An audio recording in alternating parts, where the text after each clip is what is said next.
다니엘서 1장 10절과 21절이지만 우리가 다니엘서 1장 말씀 전체를 통해서 그루터기에서 새싹이라는 제목으로 주의 말씀을 함께 나누도록 하겠습니다.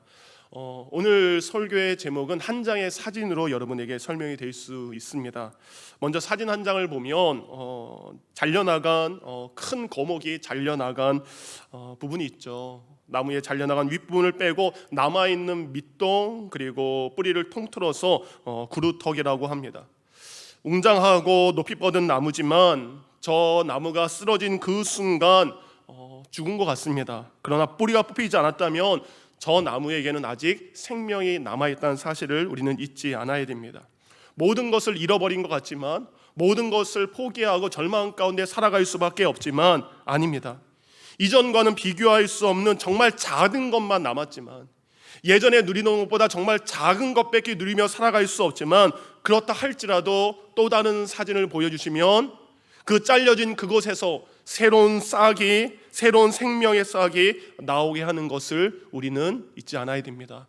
여러분, 사진을 여러분 머릿속에 기억하시기 바랍니다.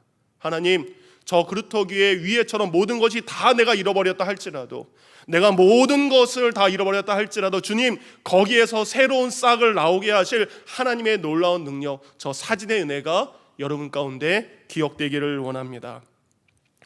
여러분, 일본에 가면 야쿠시마라고 하는 섬이 있는데 거기에는 니다이스키라는 특이한 나무가 있다라고 합니다. 한국말로 하면 2대 3나무, 2대 나무라는 것이 있습니다. 아주 희귀한 나무들이 거기에 이제 존재하는데요.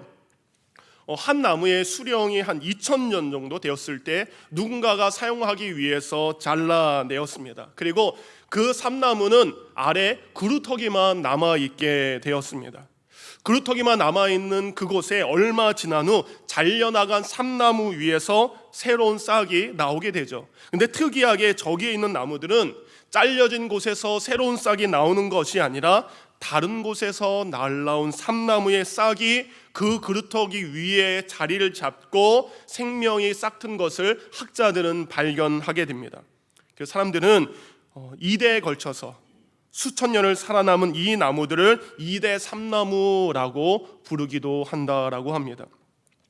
여러분, 오늘 말씀드릴 우리 다니엘서, 오늘부터 나눌 다니엘서의 시대적인 배경이 바로 남유다가 바벨론에 멸망한 때와 같습니다.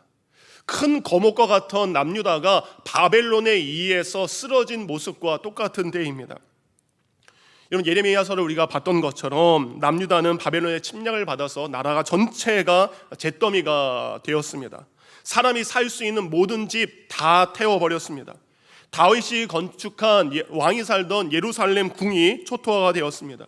솔로몬이 건축한 예루살렘 성전이 처참하게 무너졌습니다. 함께 웃고 함께 기뻐했던 수많은 사람들이, 남유다 사람들이 죽임을 당했습니다.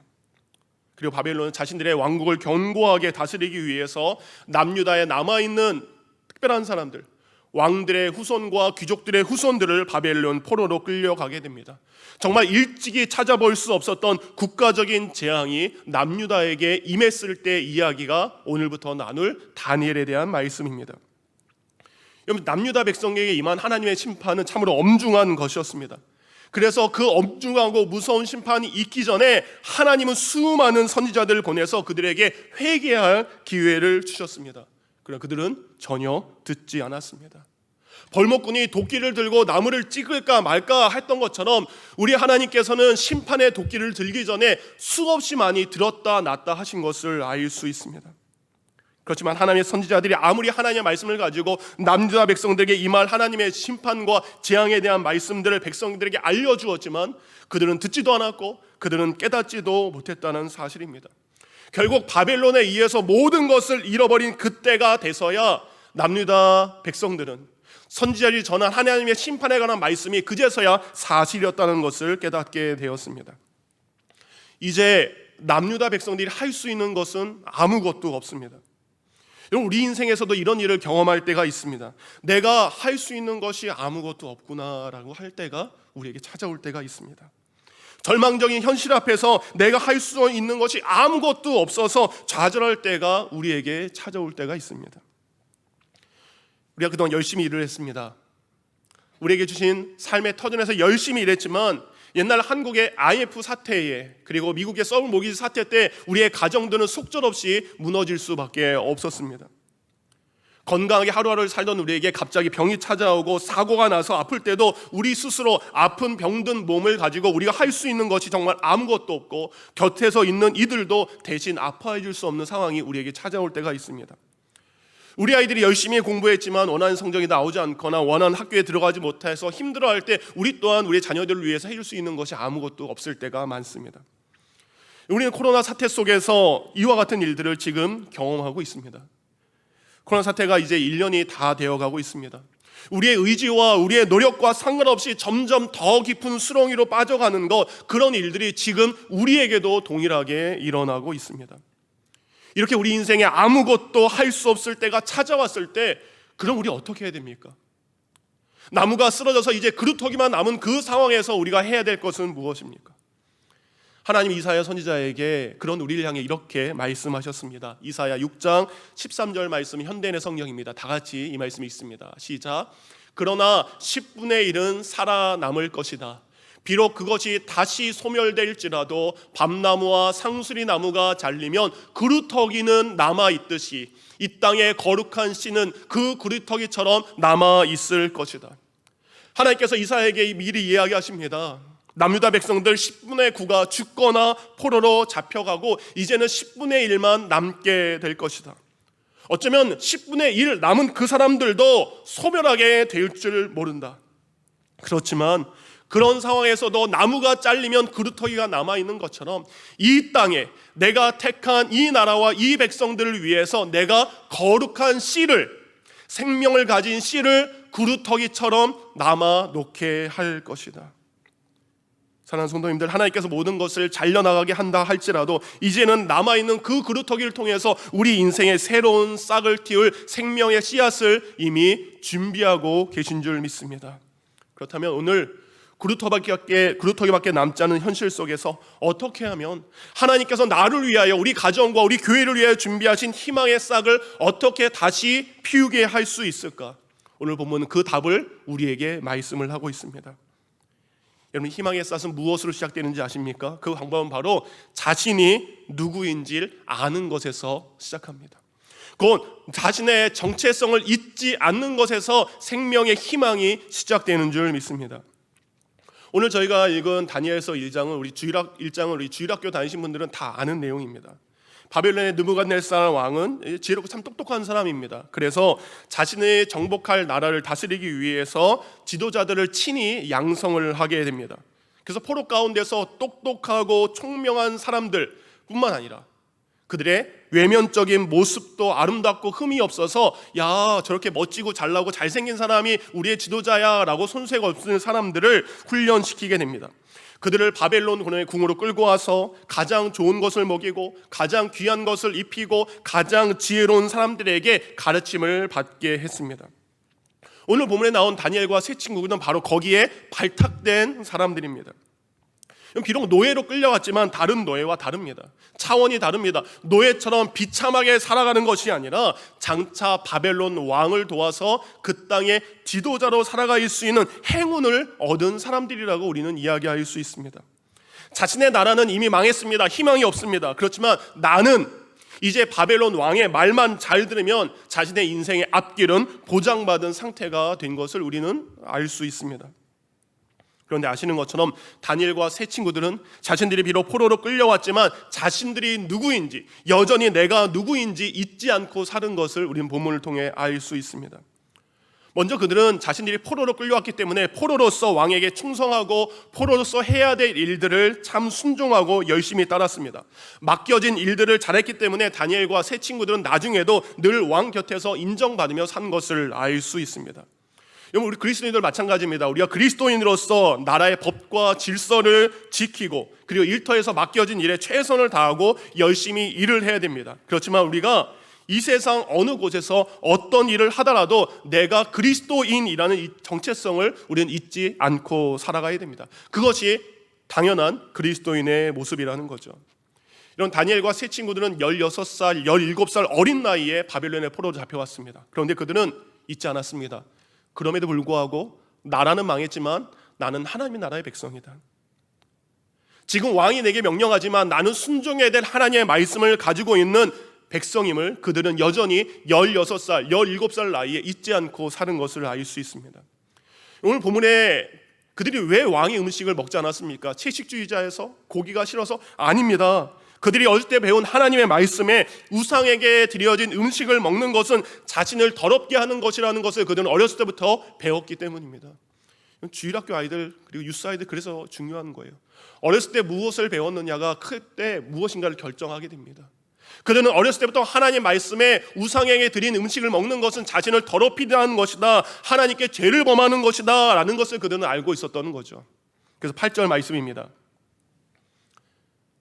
다니엘은 뜻을 정하여 왕의 음식과 그가 마시는 포도주로 자기를 더럽히지 아니하리라 하고 자기를 더럽히지 아니하도록 환관장에게 구하니 라고 되어 있습니다. 우리가 그리스도인으로서 이 세상에 살아가야 됩니다. 그리고 이 세상과 잘 어울리면서 살아가야 됩니다. 하지만 이 세상이 나로 하여금 하나님의 백성답게 살지 못하게 할 때가 너무나 많다라는 겁니다. 그럴 때 어떻게 하시겠습니까?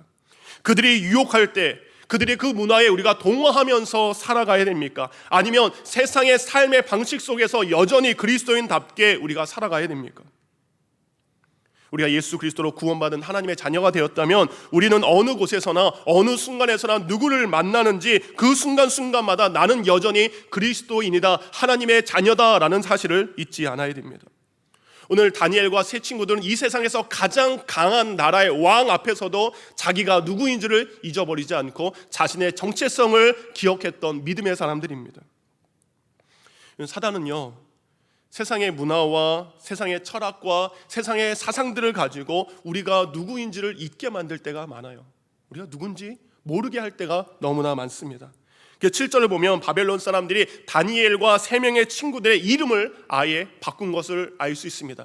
이전 것은 잊어버려, 너희들은 이렇게 살아야 돼. 그들의 이름을 이렇게 바꾸죠. 환관장이 그들의 이름을 고쳐 다니엘은 벨드사살이라 하고 하나냐는 사드락이라 하고 미사엘은 메삭이라 하고 아사랴는 아벳느고라 하였더라. 이런 다니엘의 이름을 그들이 벨드사살이라 바꿉니다. 근데 다니엘의 원래 이름의 뜻은 하나님은 나의 심판주라는 뜻을 가지고 있습니다. 하나님은 나의 심판주라는 이 다니엘의 이름을 더 이상 사용하지 마라라고 하면서 그에게 벨드사살이라는 이름을 줍니다. 이 벨드사살이라는 것은 벨은 바벨론의 우상을 이야기합니다. 벨의 왕자가 되어라, 벨의 총에 맞는 자로 살아라. 여러분, 하나님 앞에 하나님을 나의 심판주로 믿는 삶이 좋을까요? 아니면 벨이라는 우상의 왕자로 사는 것이 좋을까요? 여러분, 심판주 앞에서 무섭게 사는 것보다 왕자로 사는 게 더 좋지 않습니까? 당연한 거 아닙니까? 왕자로 잡고 총애를 받고 사는 게 당연히 좋습니다. 그래서 마태복음 4장을 보면 사단도 예수님을 이런 식으로 유혹한 것을 알 수 있습니다. 좋은 게 좋은 거야. 배고프니까 말씀보다 빵만 먹으면 살면 돼. 외롭게 고난의 십자가를 지지 말고 사람들에게 인정받으면서 쉽게 살아라고 이야기합니다. 힘들게 하나님 믿지 말고 부귀 영화를 누리며 편하게 내 마음대로 살아, 이렇게 유혹한 것을 알 수 있습니다. 근데 다니엘은요, 내가 세상의 총애를 받고 우상의 총애를 받고 편하게 사는 것보다 내가 심판주 하나님 앞에 바르게 사는 것이 맞다, 그것을 믿고 산 사람입니다. 세상의 총애를 받는 것보다 하나님 앞에 바로 사는 것, 그것이 하나님의 자녀의 모습입니다. 그래서 다니엘서를 우리가 쭉 12장까지 읽다 보면 다른 성경에 나오지 않는 특이한 고백이 다니엘서만 존재합니다. 7장을 넘어가면 다니엘이 자신을 표현하는 방식이 몇 가지로 이렇게 바뀌게 됩니다. 7장 15절은 이렇게 되어 있습니다. 나 다니엘이 중심에. 8장에도 나 다니엘이 환상을 보고 그 뜻을. 9장 2절 곧 그 통치 원년에 나 다니엘이. 10장 2절입니다. 그때에 나 다니엘이 새 이래 동안을. 그리고 마지막 12장 5절 나 다니엘이 본즉. 여러분, 다니엘서를 보는 사람들 누구나 나라고 이야기하면 다니엘인지 다 알죠. 그가 나라고 이야기하지 않아도 다니엘인 줄 압니다. 근데 다니엘은 나라고 표현합니다. 그리고 그 나라는 표현과 이어서 내 이름을 잊지 않고 나는 하나님의 심판주 앞에 살아가는 사람입니다. 다니엘이라는 이름을 잊지 않고 같이 고백한 것을 알 수 있습니다. 세상은 수없이 우리를 유혹한다 할지라도 그럼에도 불구하고 다니엘은 계속해서 나의 이름에 합당하게 살겠습니다. 세상 나란 나로 하여금 우상의 총애를 받고 벨드사살로 살기를 원하지만 나는 여전히 심판주 하나님 앞에 바르게 설 것을 고백하며 사는 것이 다니엘의 모습이었습니다. 다니엘 친구 중에 하나냐라는 사람이 있었습니다. 그의 이름의 뜻은 하나님의 총애를 받는 자라고 지음을 받았습니다. 근데 이 바벨론 사람들은 이 하냐냐에게 이렇게 이야기합니다. 사드락이다 라고 이야기합니다. 사드락은 무엇은 뜻인지 아십니까? 바로 태양신에게 빛을 받았다, 태양신에게 빛을 받는 자, 태양신에게 총애를 받는 자라는 뜻입니다. 여러분, 하나님은 하나님의 사랑보다 세상의 총애를 받으며 살라고 우리를 유혹을 하고 있습니다. 우리가 부모로서 어떤 갈등을 합니까? 여러분, 우리 아이들이 하나님의 사랑을 받는 것이 좋으십니까? 아니면 세상 사람들의 총애를 받으며 살기를 원하십니까? 하나님의 총애를 받고 살아가는 것, 하나님의 사랑을 받고 살아가는 것, 그것이 우리의 삶의 믿음의 결단이 되어야 됩니다. 미사엘, 그의 이름의 뜻은 여호와와 같은 분이 누구냐라는 뜻입니다. 근데 세상은 미사엘에게 그의 이름을 메삭이라는 이름을 바꾸면서 이렇게 바꿉니다. 사크 여신 같은 자가 누구냐라고 고백합니다. 여러분, 이 사크라는 것은 지금 말하는 비너스 여신이에요. 영혼의 건강보다 눈에 보이는 아름다움만을 따라가며 살아라. 보이지 않는 영혼을 위해, 속사람을 위해 사는 것보다 아름답게 보이는 안목의 정욕을 만족하며 살아라 라고 우리를 유혹하는 것입니다. 이제는 여호와 같은 분을 따라가지 말고 저 아름다운 일을 따라가라 라고 우리에게 요구를 하고 있습니다. 여러분, 아사랴, 그의 뜻은 여호와는 나의 도움이시다 라는 고백입니다. 그렇게 아사랴는 지금까지 여호와는 나의 도움이십니다 라는 것을 고백했습니다. 그러나 사탄은 그들에게, 아사랴에게 아벳느고라 라는 이름을 줍니다. 아벳느고는 무엇입니까? 불의 신, 느고의 신실한 종이 되어라 라는 뜻에서 아벳느고라 라는 이름을 줍니다. 눈에 보이지 않는 하나님을 의지하며 하나님의 도움을 바라지 말고 눈에 보이는 세상의 힘을 가진 존재의 종으로 살아라 라고 이야기를 합니다. 사단은 우리로 하여금 내가 누군지를 잊게 합니다. 목사가 목사임을 잊으니까 죄를 범하게 되는 거죠. 그렇죠? 우리 집사님들이 집사님인 걸 잊게 되기 때문에 우리는 죄를 범하게 됩니다. 성도가 성도인 것을 삶에서 잊기 때문에 우리는 죄를 범하게 되는 것입니다. 우리 믿는 학생이 내가 믿는 학생다운 크리스찬인 것을 잊기 때문에 학교에 가서 죄를 범하게 되는 것입니다. 하지만 우리 예수님께서는 사단의 유혹과 시험 속에서 자신이 하나님의 아들이라는 사실을 아셨기 때문에 이기셨던 것처럼 오늘 다니엘과 세 친구들도 세상은 이렇게 살아라고 이야기하지만 내가 누구인지를 알았기 때문에 세상의 유혹과 시험을 당당하게 이기고 거절할 수 있었습니다. 처음에 여러분에게 설교할 때 일본에 있는 이제 2대 삼나무를 말씀을 드렸죠. 근데 놀라운 것은 3대 삼나무가 있다라는 것을 발견을 하게 되었습니다. 그림을 보여주시면 첫 번째 나무가 곧 할아버지 나무라고 표현을 하겠습니다. 맨 밑에 있겠죠. 맨 밑에 진한 갈색으로 되어 있는 저 할아버지 삼나무가 1200년도 쭉 자랐을 때 이렇게 벌목을 하게 됩니다. 그리고 잘려진 그 할아버지 삼나무 그루터기 위에 아버지 삼나무의 씨앗이 날라와서 자리를 잡게 됩니다. 또 1000년의 시간이 지났어요. 1000년의 시간이 지난 다음에 아버지 삼나무가 다시 벌목이 되어서 구루터기만 남게 되었습니다. 그런데 또 나온 새로운 아들 삼나무의 싹이 날라와서 그 위에 자리를 잡고 산 지가 지금 350년 정도 되었다라고 합니다. 그래서 그 모습이 이렇습니다.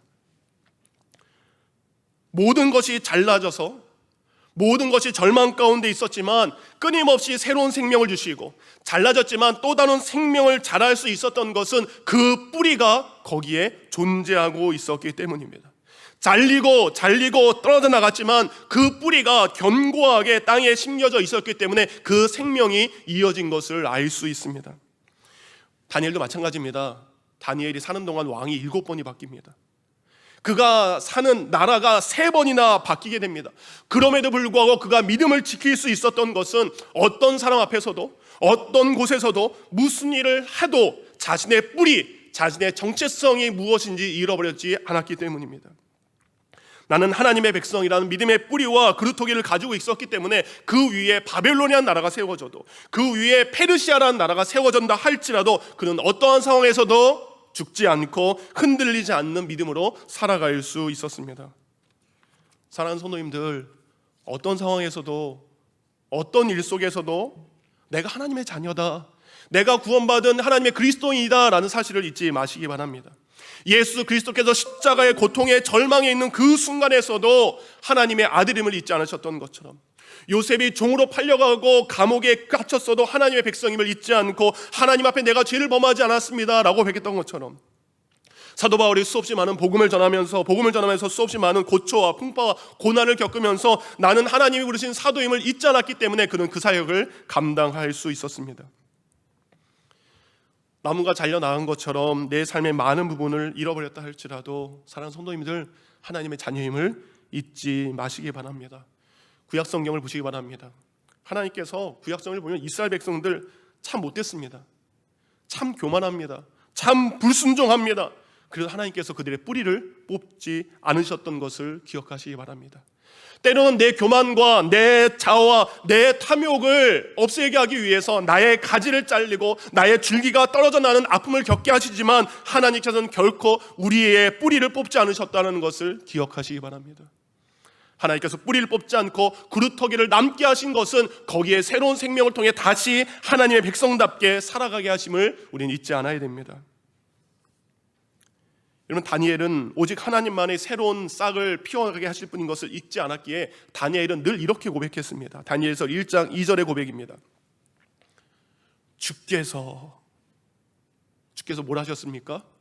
유다왕 여호야김과 하나님의 전 그릇 얼마를 그의 손에 넘기심에, 곧 무엇을 고백합니까? 남유다가 멸망한 것은 느부갓네살 바벨론 왕이 강한 것이 아니라 하나님께서, 주께서 그에게 맡기신 것이다 라고 이야기를 하는 것입니다. 오늘 보면 9절에도 이렇게 나오죠. 하나님이 다니엘로 하여금 환관장에게 은혜와 긍휼을 얻게 하시니라. 환관장이 다니엘에게 열흘 동안 우상에게 드린 음식 먹지 말라, 믿음의 시험을 할 수 있도록 환관장이 다니엘에게 은혜와 긍휼을 베푼 것도 하나님이 그 일을 할 수 있도록 도와주신 거다라고 그는 고백을 하고 있습니다. 오늘 17절 말씀입니다. 하나님이 이 내 소년에게 학문을 주시고 모든 서적을 깨닫게 하시고 지혜를 주셨으니, 나중에 왕 앞에 씁니다. 그리고 왕이 그들을 시험할 때 다니엘과 믿음의 세 친구들은 바벨론의 가장 총애받는 사람, 가장 지혜로운 사람보다 10배나 똑똑했다라고 성경은 기록을 하고 있습니다. 근데 다니엘은 고백하는 겁니다. 우리가 이렇게 지혜롭게 될 수 있었던 것은, 모든 학문을 깨달을 수 있었던 것은 내가 아니라 하나님이 주셨기 때문이다 라고 그는 고백을 하고 있습니다. 사랑하는 성도님들, 내가 아닙니다. 다니엘은 알았습니다. 하나님께서 하십니다. 주께서 하십니다. 주님만이 하실 수 있습니다 라고 믿음으로 고백하는 것입니다. 사랑하는 성도님들, 나를 안다는 것이 무엇을 말하는 겁니까? 여러분, 나를 안다는 것은 나를 지으신 창조주 하나님을 안다는 것입니다. 여러분, 인간이 인간에 대한 해답을 결코 줄 수 없습니다. 인간의 지혜가 아무리 뛰어난다 할지라도 인간에 대한 창조의 신비, 하나님의 섭리의 신비를 우리는 풀 수 없습니다. 내가 누구인지 알 수 있는 유일한 방법은 딱 하나입니다. 하나님을 아는 것에서 시작합니다. 하나님을 아는 자가 바로 나를 아는 것입니다. 하나님을 아는 자는 내가 누구인지 알게 된다는 것입니다. 성경은 우리에게 말합니다. 우리를 알고 싶으냐? 네 자신을 알고 싶으냐? 그러면 먼저 하나님을 알라라고 이야기합니다. 절망 속에서 헤어나오지 못한 우리를 살 수 있는 방법은, 우리를 살게 하시는 방법은 오직 하나님께만 있기에 하나님께로 돌아가라고 이야기합니다. 찢겨진 나의 상처를 싸매고 병든 나를 치유하실 분은 나를 지으신 하나님만이기에 그 하나님 앞에 나아가라고 이야기하고 있습니다. 이제 어둠 속에서 갈 길을 잃은 이스라엘 백성들에게 호세아 선지자는 6장 1절과 3절을 통해 이렇게 고백합니다. 우리 다 같이 읽겠습니다. 시작. 오라, 우리가 여호와께로 돌아가자. 여호와께서 우리를 찢으셨으나 도로 낫게 하실 것이요, 우리를 치셨으나 싸매어 주실 것임이라. 여호와께서 이틀 후에 우리를 살리시며 셋째 날에 우리를 일으키시리니 우리가 그의 앞에서 살리라. 그러므로 우리가 여호와를 알자. 힘써 여호와를 알자. 그의 나타나심은 새벽빛같이 어김없나니 비와 같이 땅을 적시는 늦은 비와 같이 우리에게 임하시니라 하시니라. 아멘. 첫째 날은 내가 죽은 것 같습니다. 첫째 날은 나무가 쓰러져서 아무것도 아무런 희망을 가질 수 없으나, 그러나 둘째 날 하나님께서는 우리를 살리십니다. 셋째 날 우리에게 생명이 살아나도록 하나님은 우리를 도와주십니다. 그래서 뭐 하라는 거예요? 하나님 앞에 서라. 그 하나님 앞에 나아가라. 그리고 그 하나님을 힘써 알아라. 그러면 하나님이 우리에게 임하시리라. 죽은 것 같은 내 그루터기 인생에 새로운 싹을 틔우실 분은 오직 하나님이심을 다니엘이 고백했던 것처럼 우리 또한 고백하기를 원합니다. 그래서 우리가 할 일은 뭡니까? 어제 새벽 예배에 그래서 오늘 본문과 같은 말씀을 드렸습니다. 우리가 해야 될 것은 내 삶의 장소에서 내가 하나님의 자녀임을 드러내는 것입니다. 내가 만나는 사람들에게 나의 정체를 밝히는 것입니다. 믿음의 기업들을 어제 소개시켜 드렸죠. 내가 일하는 일터가 하나님의 영광이 드러날 수 있는 믿음의 좋은 방법들, 만나는 사람들에게 내가 누군지를 알 수 있는 것, 그것이 우리가 하나님의 믿음의 싹을 키워가는 놀라운 방식의 시작인 줄 믿습니다. 여러분, 우리가 인생을 살다 보면 담장을 만날 때가 있습니다. 그렇죠? 근데 여러분, 담장이 있다고 막히는 나무줄기는 없는 것 같습니다. 살아있는 줄기는 어떠한 담장이라도 타고 넘어가는 것을 알 수 있습니다. 왜냐하면 뿌리에서 뻗어나올 수 있는 힘과 능력을 줄기에게, 잎사귀에게 부어주기 때문입니다. 내가 하나님의 자녀임을 드러낸다면, 내가 일하는 곳에서 하나님의 영광을 드러낸다면 나의 믿음의 뿌리 되신 그 하나님께서 그것을 뛰어넘을 수 있는 놀라운 능력을 주시는 하나님이심을 여러분 고백하시기 바랍니다. 말씀을 마칩니다. 미국에서 살다 보니까 여러분 사인할 때가 참 많습니다. 이런 사인하죠. 여러분 어떤 사인 가지고 있습니까? 예전에 사인을 만들 때 어떤 사인을 할까 하다가 사진을 보여주시면 이런 이스라엘 국기에도 들어가 있는 다윗의 별입니다. 다윗의 별. 다윗의 별, 저 모양을 생각해서 나도 저렇게 별로 하면 안 되니까 제 나름대로 해석해서 이렇게 사인을 만들어 놨습니다. 이게 제 사인입니다. 참 제가 이 그림 그리는 거랑 글씨를 참 못합니다. 이게 별을 제 나름대로 모양은 별거 없지만 의미는 그겁니다. 여러분,